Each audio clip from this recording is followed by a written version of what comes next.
Hi, everyone. My name is Pamela Sanger. Thank you for coming to today's Authors at Google presentation. I'd like to introduce Peter Hessler, over here, the Beijing correspondent for The New Yorker, here to discuss his new book, Oracle Bones, A Journey Between China and the West. You'll notice you have copies of Rivertown, 2 Years on the Yangtze. Consider that a sort of teaser to whet your appetite for his new book. A native of Columbia, Missouri, Peter studied English literature at Princeton and Oxford before going to China as a Peace Corps volunteer in 1996.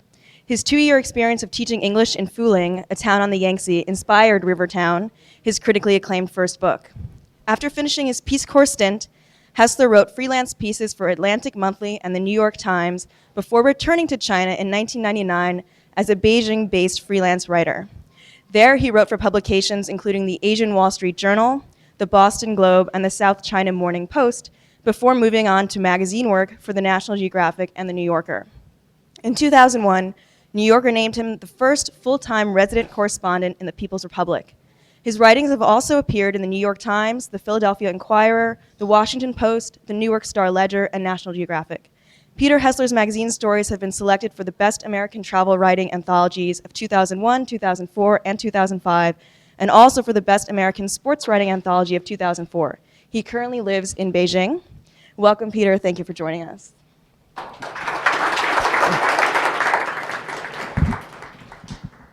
Thank you. It's my pleasure to be here. As Pamela explained, the book that you were given is Rivertown, which is my first book, and I'm going to talk a little bit about actually my second book, which is called Oracle Bones. But there is a definite link between the two, and I'm going to talk about one particular strain that sort of connects them. I first went to live in China in 1996 with the Peace Corps. I was a Peace Corps volunteer in a small city called Fuling, which was on the Yangtze River, quite a remote part of China. It was a town that did not have other foreign residents apart from me and one other Peace Corps volunteer. And before we arrived, there had not been any Americans there for about half a century. And we were sent there to teach English at a teacher's college. In China, one of the major educational endeavors is the study of English. It's become compulsory in Chinese schools from 6th grade on. And to try to meet the demand for teachers, there is an intensive effort at training young people. And that was part of what we were doing. So the students that we taught were college students, and they were majoring in English. When I taught them, they were seniors. And their intended job was to finish studying English and then eventually go back to their hometowns and home villages and become middle school teachers of English. Most of these people that I taught were from the countryside in China. Most of them were from very poor backgrounds. And often, the generation gap between them and their parents was remarkable. I had students whose grandmothers had bound feet. A number of my students had parents who were illiterate, but these were young people who were now becoming college educated. So in a sense, they were a transitional generation in China. They had been born around the time Mao Zedong died in 1976. Most of them were 1975, 1976 birth dates. So really, in a very literal sense, they had grown up with China's changes. And that gave them a unique perspective on the new China that has come about since reform and opening in 1978. Studying English had often been an abstract endeavor for them. Many of them had studied for 5 or 6 years before they ever saw a foreigner, much less had a conversation in English.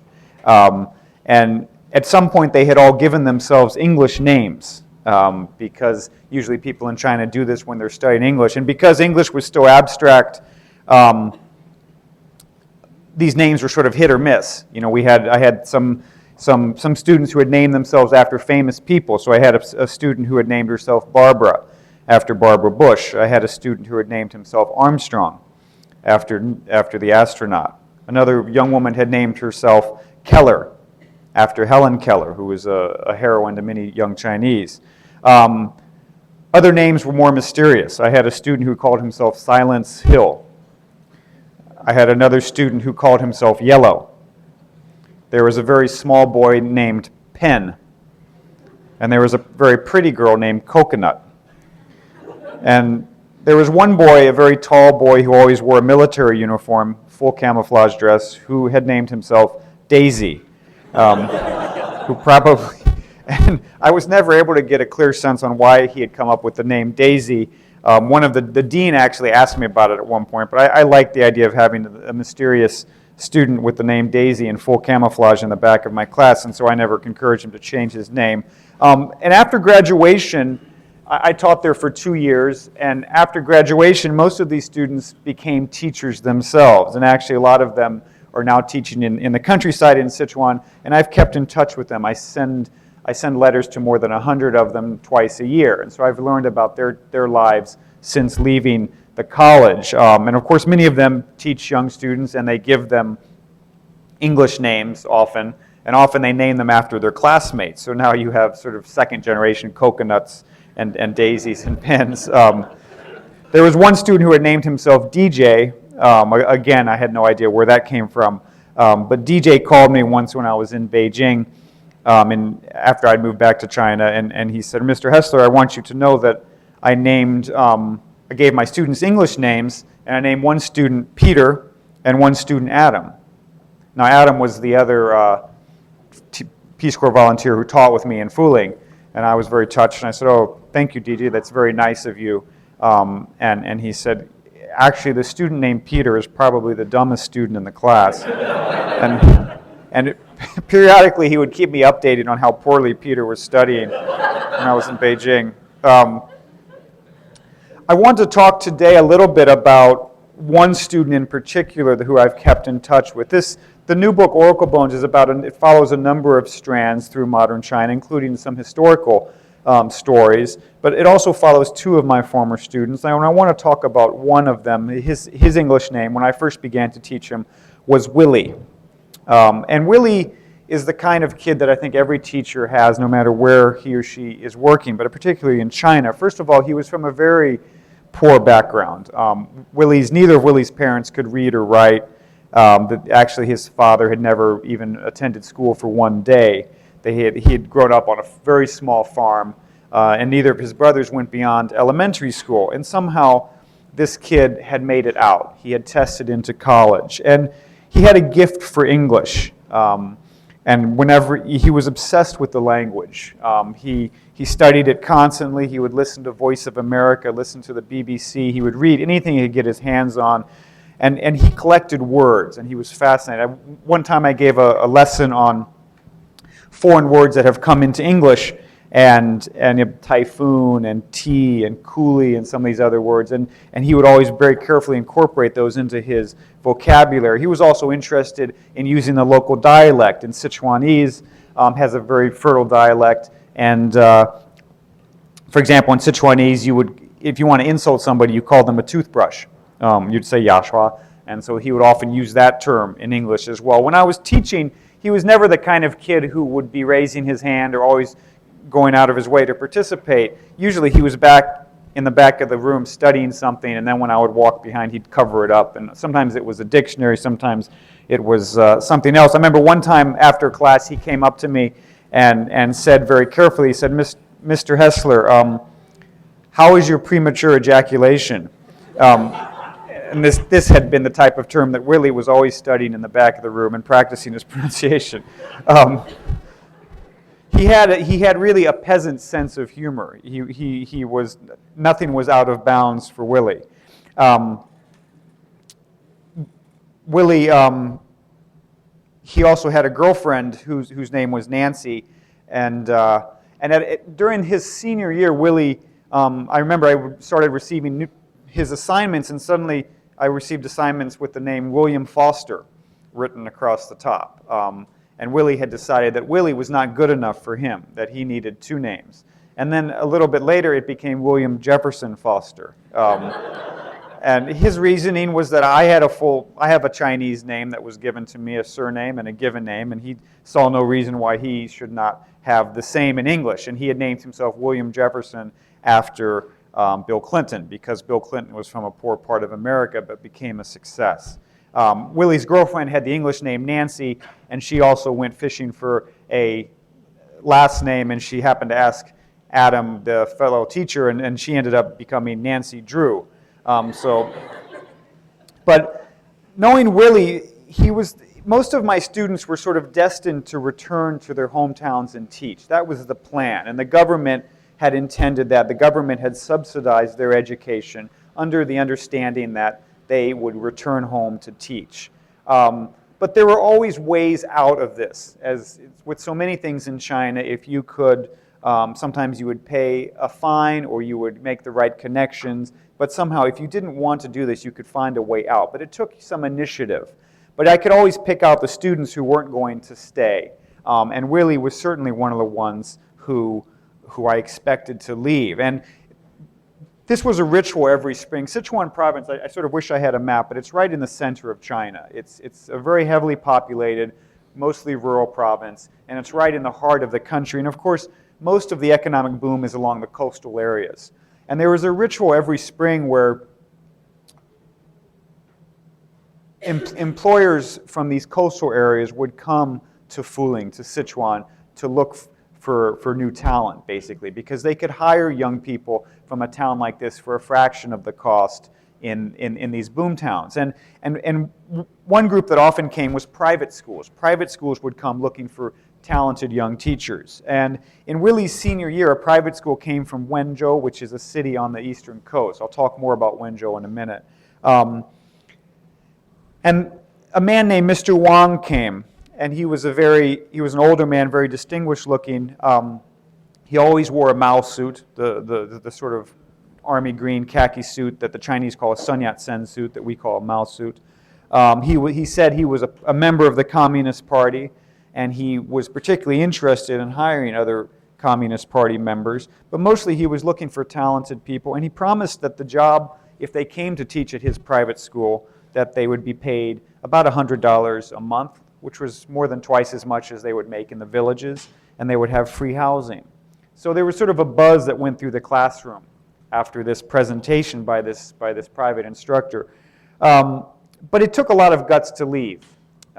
And so a lot of students talked about it, but very few of them took the chance. Now, you may have heard about migration in China. It's sort of probably one of the most important social issues today. There are 140 million migrants in China, people from the countryside who have moved to the cities, and usually from rural backgrounds. And I think our image of this is often of very poor people driven to the cities. But in a way, it's very similar to American immigration. We also have the same tradition. If you give me your huddled masses, give me your tired, you're poor. But in fact, the immigrants who come to America and who came to America often are the most capable people in their communities. They might be poor when they arrive in comparison, but they are people who were able to find ways out and were able to take risks. And it's the same thing in China. Migrants tend to be people who are willing to do this, take this step. And in my classes, I often saw that. The good students figured out how to go. And in Willie's case, he applied for this job along with Nancy, but because neither of them was a Communist Party member,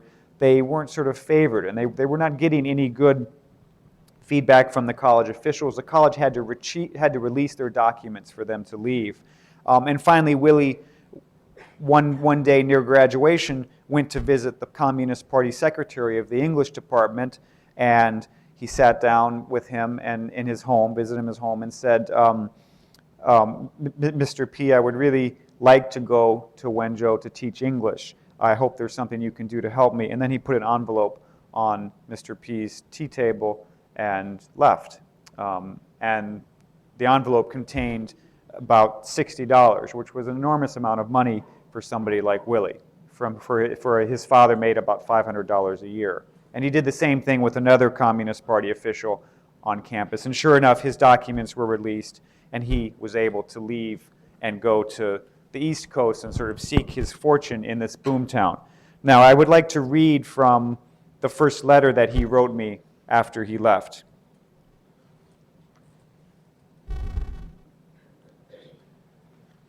This was after I had returned to Beijing and was becoming a writer in 1999.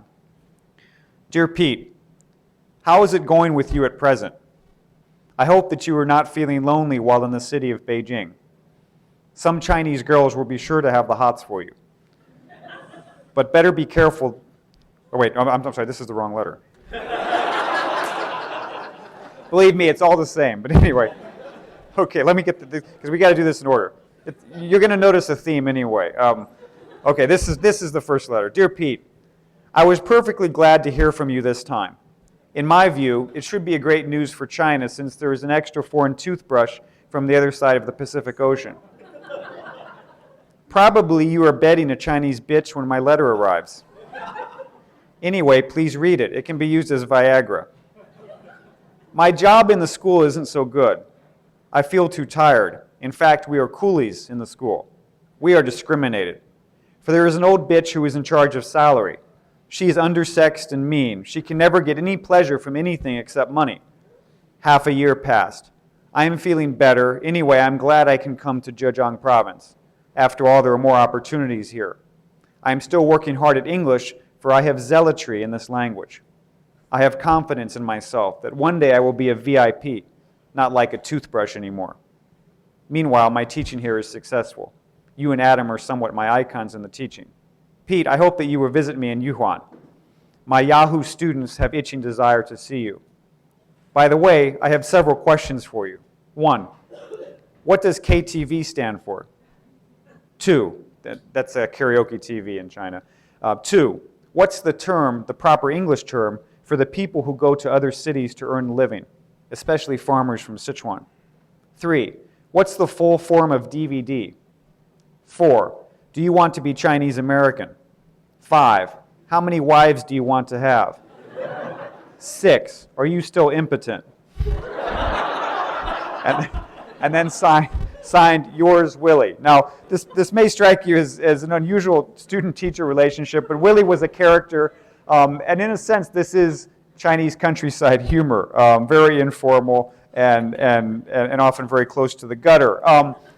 One of the things that had happened to Willie when Willie and Nancy first arrived, they went to an island off the coast, close to this city called Wenzhou, which is a boom town on the East Coast.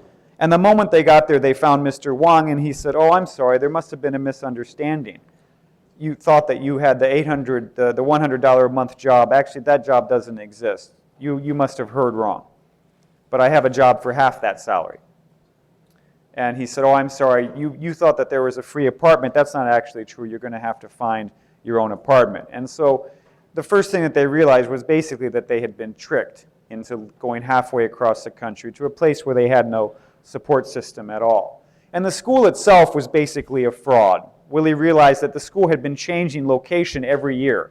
They would find abandoned buildings or half-constructed buildings or old schools that that were being abandoned for new facilities, and just finding that whatever the cheapest place was they could rent and set up a private school just for the short term. And most of the students were people who had failed out of public schools, because this was a high school. And in China, the compulsory education is only 9 years. So if a student does poorly, he's not guaranteed to have a high school education. But parents who wanted to send their kids to the private school could do that. But in this school, the kids would arrive and realize that they too had been tricked, that everything was low quality, and then they would leave as soon as possible. And Willie was fined for every student there who did not stay. So it was an incredibly rough introduction,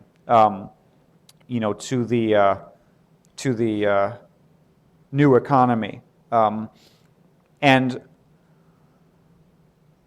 of course, Mr. Wong and the wife, when Willie wrote about the wife who only cared about money, she was the one who would who would dock his pay if he had students who left. And Mr. Wong himself was always talking proudly about his years in the Communist Party and his military service, which was always mysterious. Mr. Wong's office had only one book, a massive book that was entitled in Chinese, A Record of the World's Famous People. And this book, when Willie leafed through it, the only name that he recognized was Mr. Wong's. And it would seem to be one of these things where you pay to sort of have yourself into this book.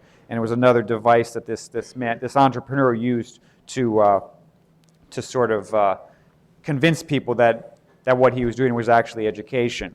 Now I'd like to read another letter, the second letter that he wrote me later that spring. Dear Pete, how is it going with you at present?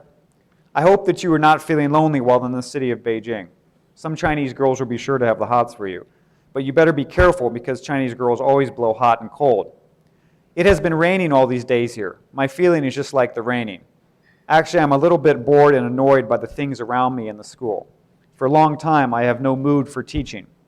As soon as I stand on the platform of the classroom, I hope that the bell rings. All the students are yahoos.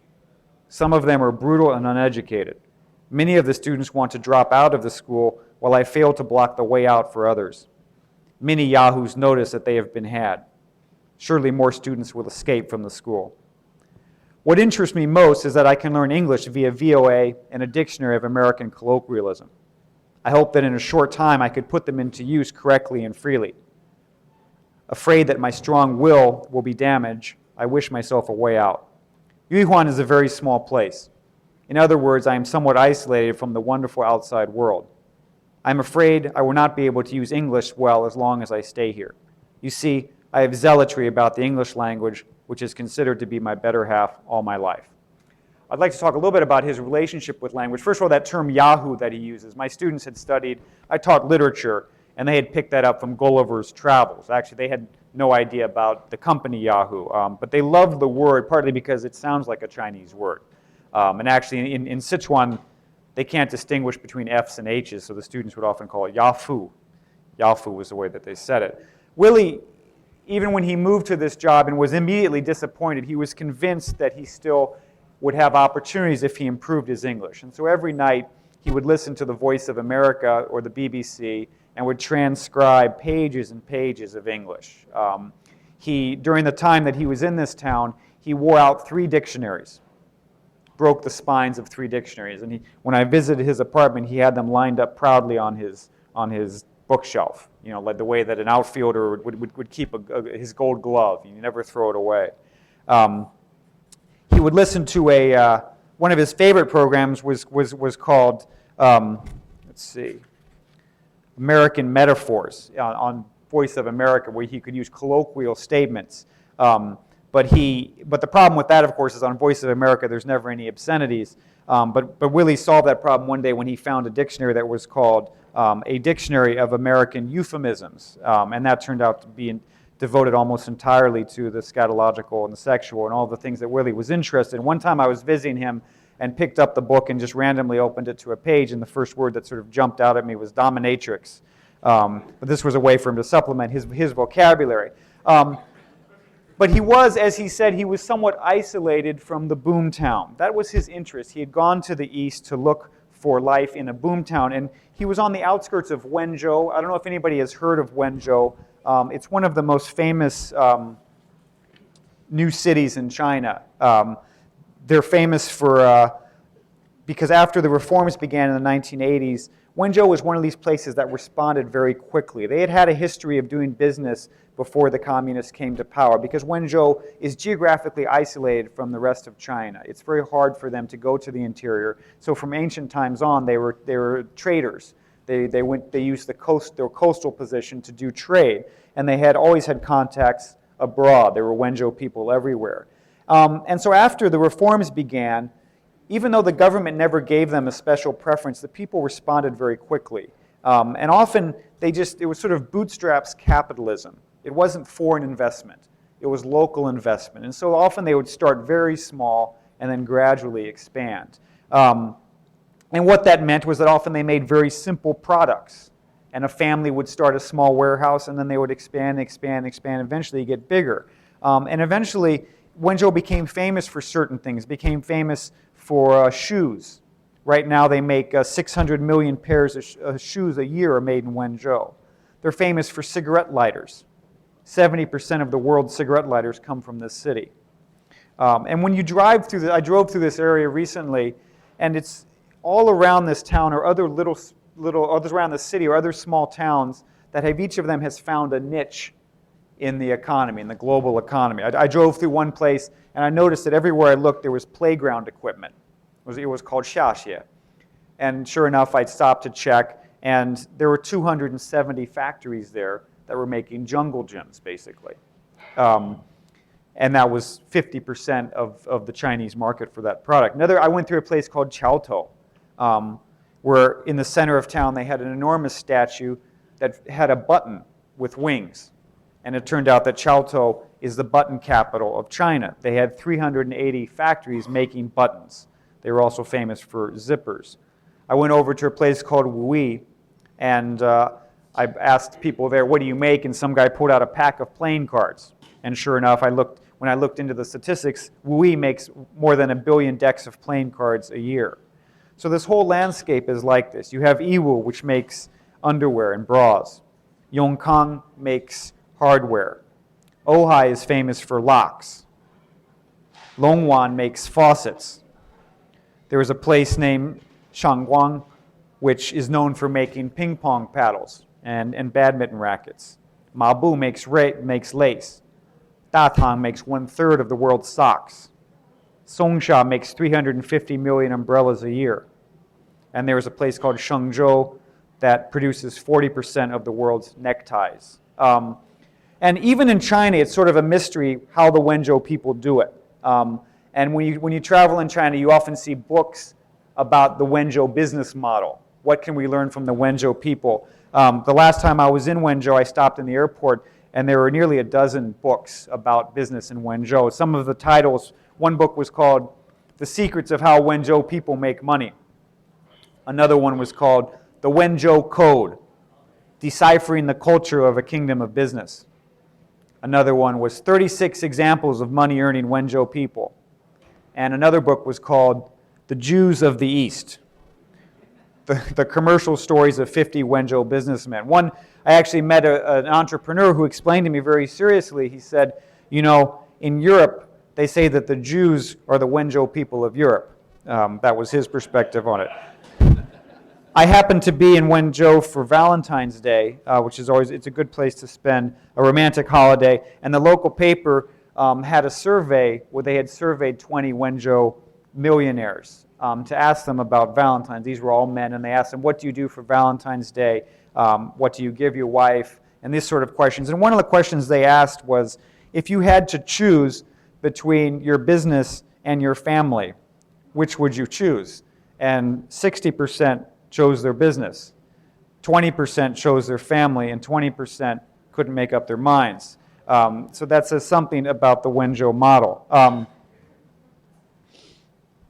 Another thing that in Wenzhou, the economy is 90% private, and that has actually come to include education. Even this city, even private schools have found a distinct niche. Now in China, education is still strictly controlled by the Communist Party. You cannot start a school and begin to teach theories that are not kosher. And so in a sense, if you're starting a private school, some of your options are limited.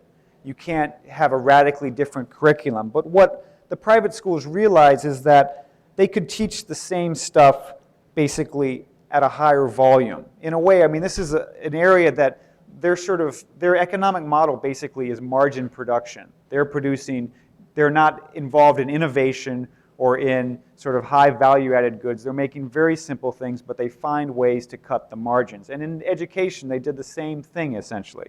For example, the school where Willie taught distinguished itself because they began teaching English in first grade instead of in sixth grade, like the local public schools. And that became their niche. And of course, the public school quickly responded, but the private school was always a little bit ahead. For example, in Willie's school, the students who were in their examination year would have class every day of the week, including Sunday. The 8th graders had 75 class hours a week. That's more than 10 hours a day in the classroom, whereas the average Chinese public school had 45. And like so many things in China, this was the competition was incredibly intense. In Willie's generation, one of the lessons is of movement. Another lesson is simply competition. This is the first generation that has been forced to compete on the free market. And this was something that whenever I talked to Willie, he would often, this weighed on him very heavily, because in his school, there had been a public school had decided they were going to drive his private school out of business. And every year there was a cutthroat competition between who would send the most students, graduating students, to the good high school, because the goal was to have your 8th grade students qualify for the good high school, and they competed on these terms. And of course, the first stage of competition was to study as much as possible. They realized if you prepare diligently, then you're going to do better on the exam. But very quickly, they realized that if you actually know the questions in advance, you're going to do even better. And it did not take the people in Wenzhou very long to get to that point. And by the time Willie was at the school, an enormous amount of energy was being invested in cheating, basically, trying to find leaks in the examination. And so every year, Willie would tell me they would invite a member of the Ministry of Education from Wenzhou, from the city government, to come and give a talk. And the idea was that he would leak information because he was known for doing this. And so he would come, and Willie said they would take him out to a fine meal, and then they would give him a few $100s, and then they would hire a young woman to spend some time with him. And I asked Willie, well, what does that mean? Is she a prostitute? And he said, what do you think it means?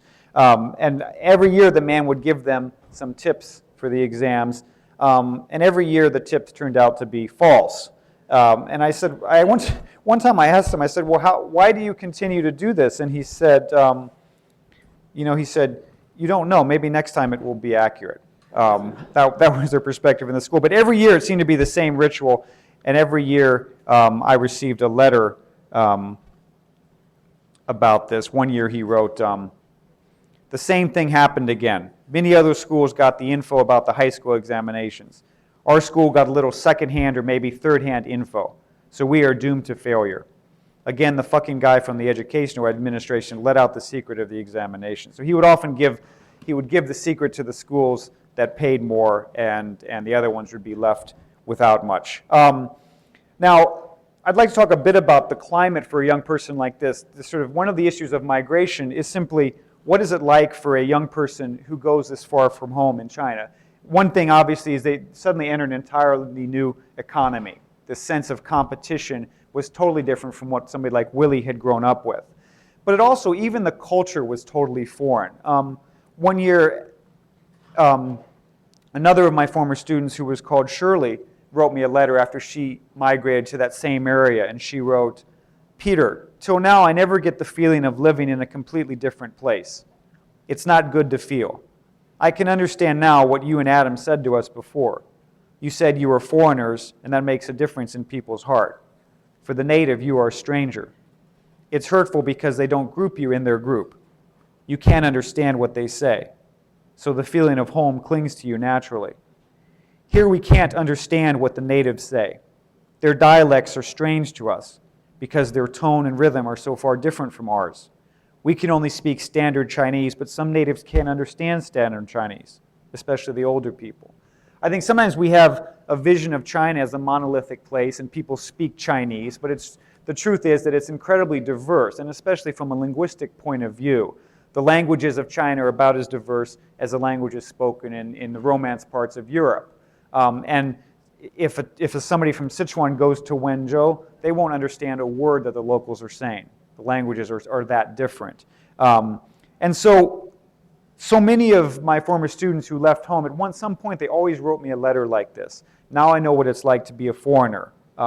So in a sense, there was the first time for them to view their country as if through an outsider's eyes. One year, Willie wrote to me about his experiences there, and often they would experience prejudice of one form or another.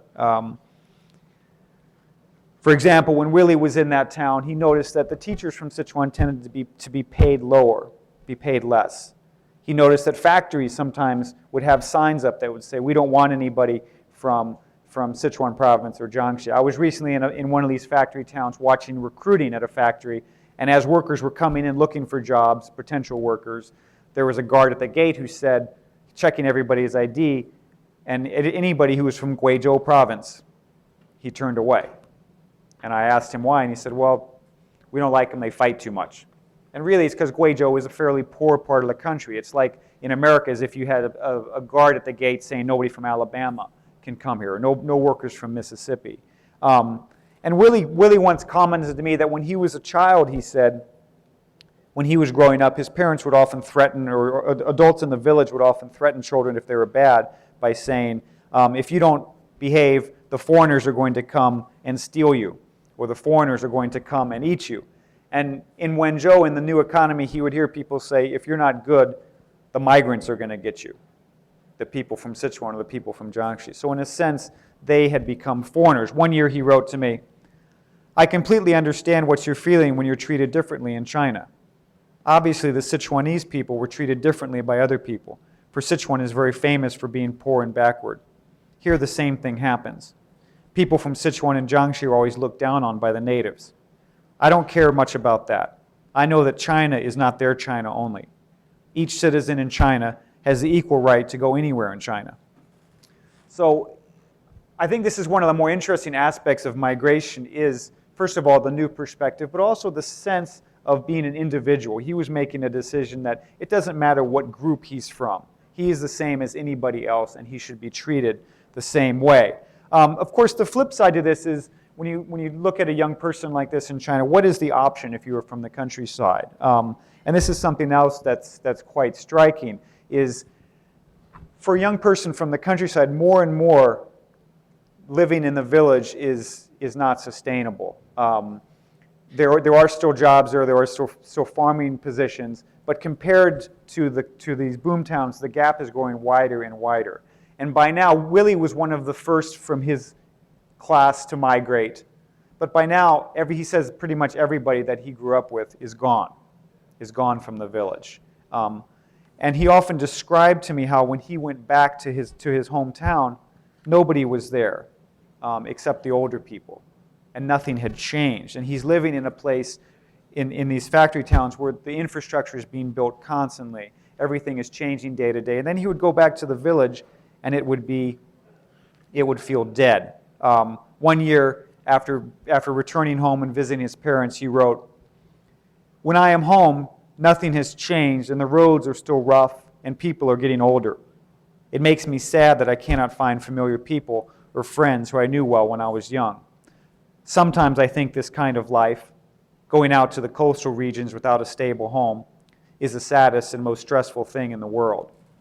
And so in some ways, whenever I read these kind of comments, it made me think of descriptions of the Industrial Revolution in England and in Europe, where young villages were basically emptying out as people went to the centers of productivity. And in China, we're seeing the same thing, but at a much faster pace. I've actually been to, there are villages in the Beijing outskirts. I often go hiking and camping, and a number of times I've come upon villages that are completely abandoned, just totally empty. A group of maybe 10 houses. One time I stumbled onto a group of 10 houses that were just, the walls were falling apart, the roofs were caving in. It was like a ghost town. But then when I went in, the houses had been wallpapered in the traditional countryside manner with newspapers. And so you could read the headlines and read the dates. The newspapers were from 1986, 1987.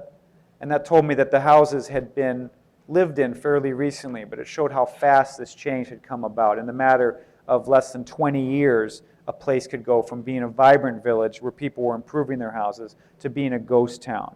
So this is the climate for young Chinese. Let's see. I think actually this is sort of an introduction to Willie's story, but I don't want to go too long before I get to questions because I want to give you a chance to see what interests you. His story is something that I follow in this book, Oracle Bones, looking at how he copes with this new environment and with new competition that he experiences there. So now I'd just like to leave the floor open for any sort of questions that you might have about his story or about anything else in China.